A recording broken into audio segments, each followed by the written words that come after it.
Hello everyone. So previously we had discussed on the topic observer design pattern, right? So today we'll be discussing on the topic decorator pattern, right? So let's get into the definition part here. Decorator pattern, what it does, it allows us to add the new behavior to an object. Yeah. So it allows us to add the new behavior to an object dynamically without modifying its existing class, right? So decorator pattern allows us to add new behavior to an object dynamically without modifying its existing class, right? So this is it about the decorator pattern actually. It just adds the new behavior to the object dynamically, right? So it doesn't modify the class at all. It just adds the new behavior, right? It's somewhat similar, not entirely similar. It's somewhat similar to the this one open closed principle actually. Yeah, if you know the open closed principle correctly, so it's something like that. Yeah, it wraps an existing object inside the another object called decorator, right? So this is very important. It wraps an existing code inside the another object called decorator, that adds extra functionality. Again, it wraps an existing object inside the other object, nothing but the decorator, that adds the extra functionality. So this follows open or closed principle. Again, the same thing, exact same thing. By looking at the definition itself, you can say that it follows the open or closed principle, right? See, decorator pattern allows us to add the new behavior to an object dynamically without modifying its exact existing class actually, right? So that's what the open or closed principle does. We should be able to add the types without modifying the core logic or the logic that's already written within the class. That's what the open close principle states actually. Yep.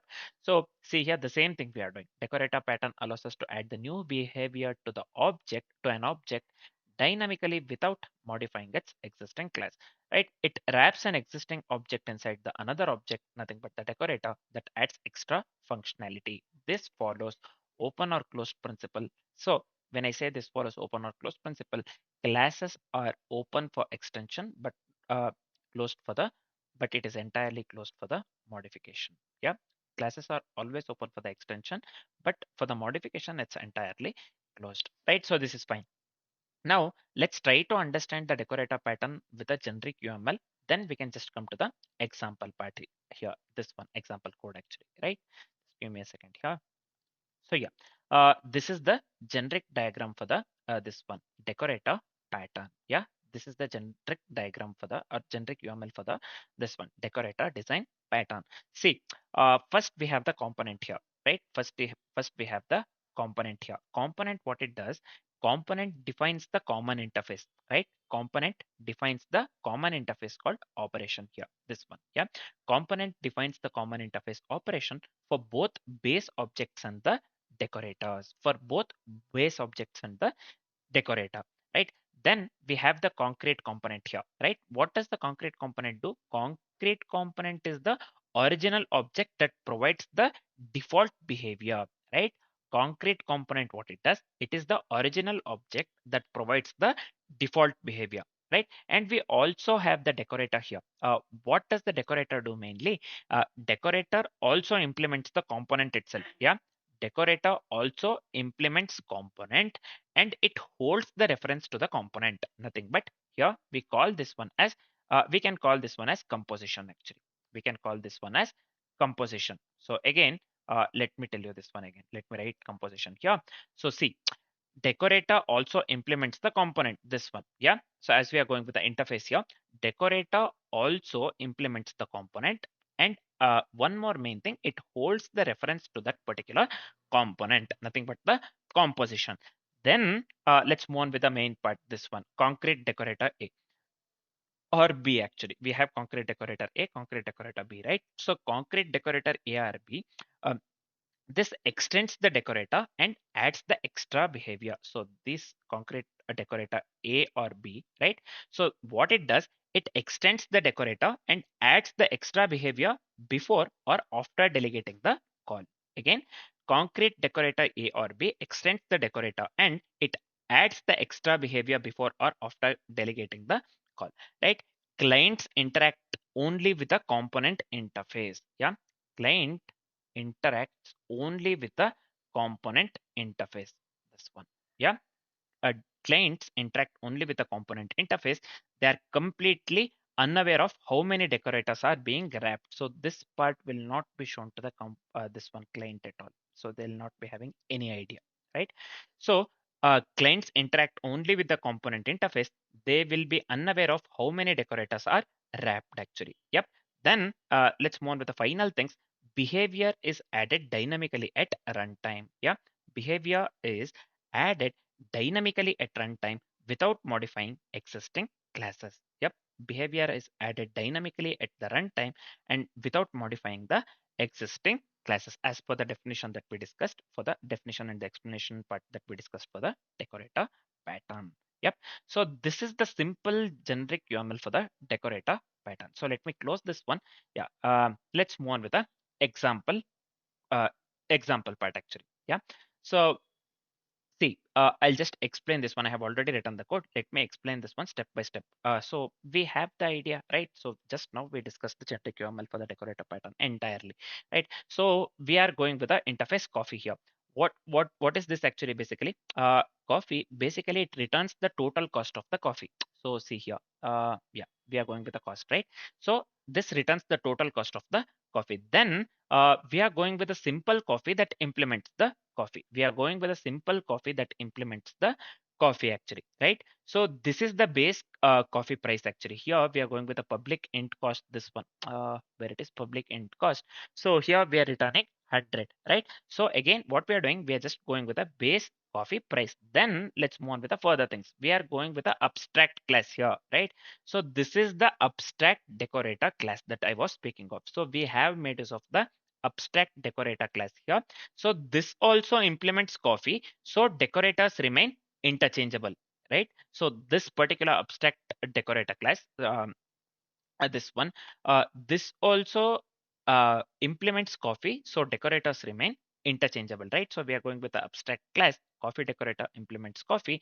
So within that one, we are going with a this one. So one second. Yeah, this one, right? Sorry. Sorry, this one. Class coffee decorator implements coffee. So first what we are doing, we are going with a reference to the wrapped coffee object. We are going with a this one I'm speaking of protected. Yeah. So we are going with a reference to the wrapped coffee object. Then we are going with a constructor that receives the copy that coffee that needs to be wrapped actually. This one. Yep. So next, let's move on with the next class, milk decorator, right? So what is the milk decorator? Milk decorator, it adds the milk cost actually, right? It adds the milk cost. So within the milk decorator class that extends the coffee decorator. So this one milk decorator. So this is nothing but we are passing the wrapped coffee to the parent constructor. So that is the reason we have added the super keyword here. Super of we are adding the coffee. So we have mentioned here, see, milk decorator extends the coffee decorator actually. Anyways, so next what we are doing, we are just going with a cost method. Basically within the cost, see this one what we are doing here, we are adding the milk price to the existing coffee cost, right? So see coffee.cost plus 20, right? So we are adding the milk price to the existing coffee cost. So suppose if the coffee costs around 10 or 20, then we are just adding the 20 plus 20 here, right? So it will be 40. So we are just adding the milk price to the existing coffee cost. Then we are going with a sugar decorator. First coffee, then milk, then now we are going with a sugar decorator. So this sugar decorator also extends the coffee decorator itself. Yeah, sugar decorator adds the sugar cost actually, right? Coffee decorator added the coffee cost. Milk decorator added this one added the milk cost. Now we are going with the sugar decorator, which adds the sugar cost actually. So let's come. Let's discuss this one sugar decorator that extends the coffee decorator. So this one is nothing but um, as usual, we are passing the wrapped coffee to the parent constructor this. So we are going with this one extending the coffee decorator, right? So we are going with a super keyword and passing the coffee here. So this one again, we are adding the sugar price to the existing coffee cost. So suppose 20, 40, we have went with a coffee price 20, sugar price, this one, another one, milk 20, as well as the now this one, sugar price, let's keep this one 10 actually, right? So it will be 50, right? So we are going with a coffee cost plus 10 actually, it will be 50, right? So then this is nothing but the example usage. Example usage is simple. So we are done with the coding part. This example usage, see, So we are creating the base coffee object here. This one, we are creating the base coffee object. So then we are going with the decorate. We are just decorating the coffee with the milk, right?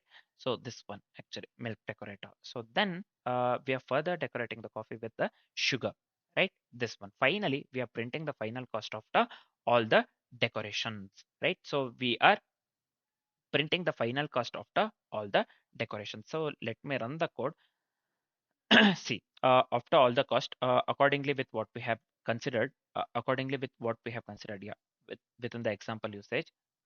So base sample coffee, we are going with a 100 actually. Base, this one, see, return the cost, we have written 100 here. Base sample coffee, we are going with a 100. Then milk added, this one, milk price, we are going with a 20 actually, right? So then we have added the sugar cost plus 10 actually, 120, 100 plus 20 plus 10, 130, right? So this sugar, this is it actually. 130 should be the price actually. We have got the output 130 here, right? So again, uh, this one base simple coffee where we have added the coffee cost actually it costs 100, right? 100 plus milk added, it's 20. Then we are going with the sugar, it is 10. Total it's 130. Total it's 130, right? So yep, we have got the output 130, which is absolutely correct, right? So whatever the code that we have written works absolutely correct, right? Whatever the code that we have written works absolutely correct, right? So we have got the desired output, and now we have complete idea on the decorator pattern, right? Decorator pattern. Next, let's do one thing. Let's discuss the real world applications of the this one decorator pattern. Just give me a second here. Did I miss? Did I mess up anything? No, right? Anyways, so 1 second. So let me change the color, not the black. Actually. Let me choose red or yellow, something like that. Yeah. Anyways, first thing here. So let's go with the real world applications of the decorator pattern. So it is used in the coffee shop billing systems, right? So it is used in the coffee shop billing systems. So anyways, I don't have any idea. So as I don't drink coffee, I prefer tea actually. Anyways, coffee, it is used in the coffee shop billing systems, right? So add milk. So this is fine. Then we will be going with the sugar, then cream. We can add milk, sugar, as well as the cream dynamically accordingly with the decorator pattern. We can just make use of the decorator pattern and do this actually. Yeah. So this is one of the uh, real world applications. Then this one, the same similar kind of example that we considered, right? So yeah, this is fine. Then we can just go with a logging frameworks. Yeah, we can just go with a logging framework. So this is one of the real world applications as well. Not we can just go with the logging frameworks. So this is one of the real world applications, right? Logging frameworks is one of the real world applications of the decorator pattern. So we can just go with a file logger, console logger, and db logger, right? So similar to this one, similar to what example that I've showed you, right? So this is one of the real world examples. Then it is also used in the Java input output streams actually. Input output streams, right? So usually when I say Java input output streams, see, we make use of the buffered input stream. So we have solved n number of this one. What do we call? Uh, CP problems actually from the Codeforces actually, right? So we have for the input output part, we have made use of the buffered input stream, data input stream, yeah, data input stream as well, yeah, buffered input stream, data input stream, these kind of things we'll be making use of by making use of the decorator pattern itself, low level code if you check, right? So it is used in the Java input output streams as well. So the next one is it is also used in the UI components. It is also used in the UI components. So we'll be going with the different UI components, right? Whether it may be scroll bars, uh, whether it may be borders actually, whether it may be shadows. So these are some of the things that we can just make use of the decorator pattern for this as well, right?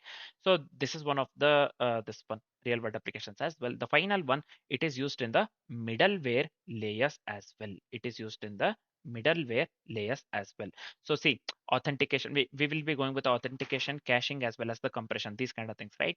So for this also we can just make use of the decorator pattern, or it is usually yeah, it is usually used actually. Decorator pattern is usually used for the middleware layers, authentication, caching, compression actually.